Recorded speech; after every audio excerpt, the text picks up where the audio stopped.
This is Optimal Living Daily, episode 580, Dangerous Ideas. Getting Started is Overrated, by Cal Newport of calnewport.com, and I'm Justin Malik, your very own personal narrator. Welcome to the podcast where blogs are read to you so that you can take a break from staring at a screen, and it is with permission from the authors, today's author being Cal Newport.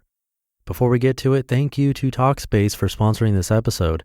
Talkspace is an online therapy company that makes therapy affordable, confidential, and convenient. For a special offer just for you, come by Talkspace.com/old. That's Talkspace.com/OLD. And now let's hear another post from Cal as we optimize your life. Dangerous Ideas. Getting Started is Overrated, by Cal Newport of calnewport.com. The dangerous art of the start. Attend any talk given by an entrepreneur and you'll hear some variation of the following. The most important thing you can do is to get started.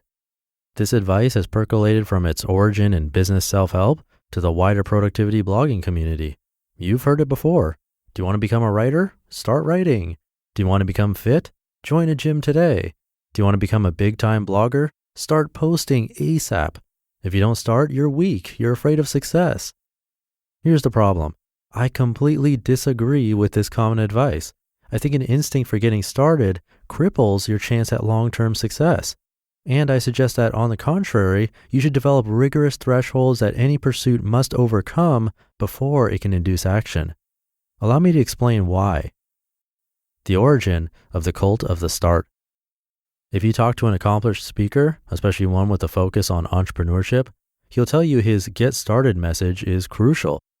Indeed, one of the biggest frustrations faced by speakers in this circuit is how often they meet young people who are psyched to start a business, but then allow over time for their enthusiasm to fade without ever taking action. These speakers counter this effect by drilling the importance of starting. Do anything, they yell. Send one email, check out one book, register one domain name.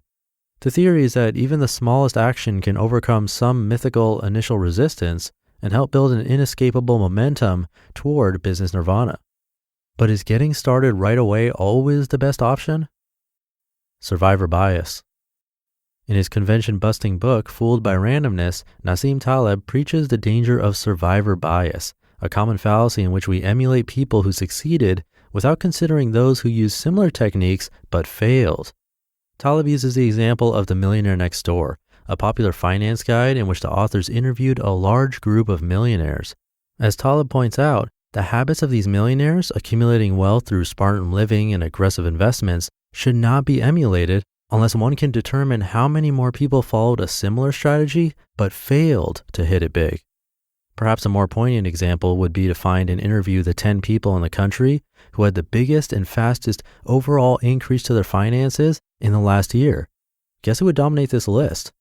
Lottery winners. Ignoring the survivor bias, one could conclude the people who get richest fastest all invested heavily in lottery tickets, so that's what I should do too. The same, of course, can be applied to an entrepreneur or anyone really who had success in a glamorous pursuit. To the winner, their path seems straightforward. It was just a matter of putting in the time and the results followed. To someone in this position, it can be incredibly frustrating to watch people denying themselves similar success simply because they're afraid to get started. But the survivor bias lurks. For every successful entrepreneur or writer or blogger or actor, there are dozens of others who did get started but then flamed out. Some people lacked the right talents. For many more, the pursuit, once past the initial stage of generic heady enthusiasm, simply lost its attraction and their interest waned. The saturation method. I have observed many people who have had long-term success in an impressive pursuit. I have also observed many people who went after such successes yet failed. I hope by combining both outcomes, success and failure, I can identify a predictor of the former that will remain free of the taint of survivor bias. In short, I've noticed that people who succeed in an impressive pursuit are those who, number one, established over time a deep emotional conviction that they want to follow that pursuit, and number two, have built an exhaustive understanding of the relevant world, why some succeed and others don't, and exactly what type of action is required. This takes time. Often it requires a long period of saturation in which the person returns again and again to the world, meeting people and reading about it and trying little experiments to get a feel for its reality. This period will be at least a month. It might last years. Steve Martin's diligence. Steve Martin noted that the key to becoming really good at something, so good that they can't ignore you, is diligence, which he defines as effort over time to the exclusion of other pursuits. This is why people who ultimately succeed in a pursuit go through such a long period of vetting before they begin. If you're not 100% convinced and ready to tackle something, potentially for years, to the exclusions of the hundreds of interesting new ideas that will pop up along the way, you'll probably fizzle out well before reaping any reward. The art of not starting. This reality brings me back to my original point. Try not to get started. If you translate every burst of enthusiasm into action, you're going to waste time. More dangerous, you're going to hobble your chances of succeeding in any pursuit, as the constant influx of new activity prevents you from achieving a Steve Martin-style diligence. My advice? Resist starting. Spend lots of time learning about different pursuits, but put off action until an idea begins to haunt your daydreams and refuses to be dislodged from your aspirational psyche. Then and only then should you reluctantly take that first step, one of what's sure to be many, many more before you get to where you want. You just listened to the post titled Dangerous Ideas, Getting Started is Overrated by Cal Newport of calnewport.com. I'll share some of my own thoughts in a second, but first, thank you to Talkspace for sponsoring this episode. They offer an amazing service to connect with therapists online and at a great price. You can have a therapist handpicked just for you and for as little as $32 a week.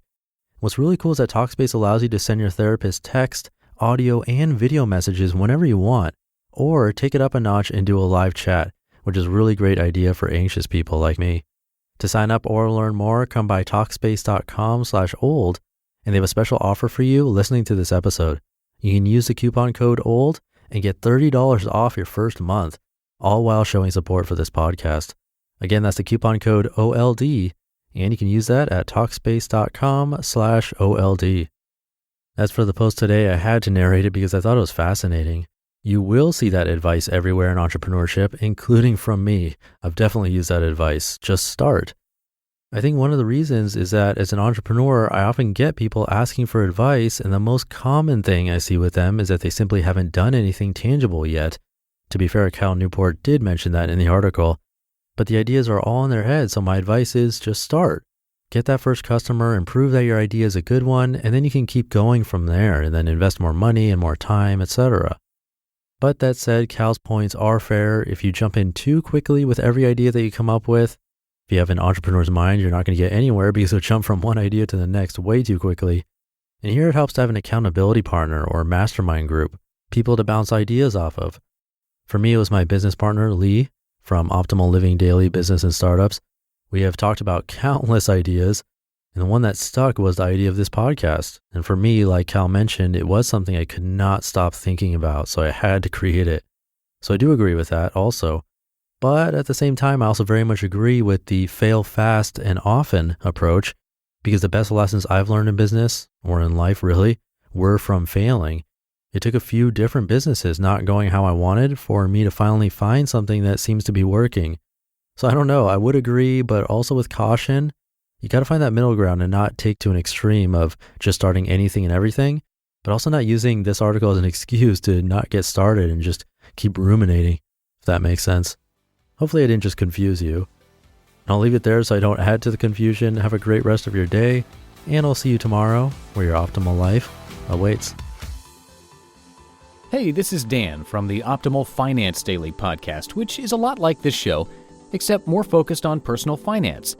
Justin handpicks the best posts he can find from blogs and authors like Ramit Sethi, Mr. Money Mustache, and more, and I read them to you 5 days a week.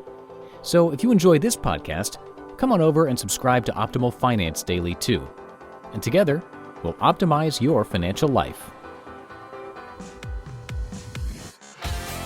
You've been listening to Optimal Living Daily. Be sure to hit the subscribe button to stay up to date on each new episode, and head to oldpodcast.com. That's OLDpodcast.com for a free gift, as well as more actionable tips and resources to help you maximize your potential. Thanks for joining us, and remember, your optimal life awaits.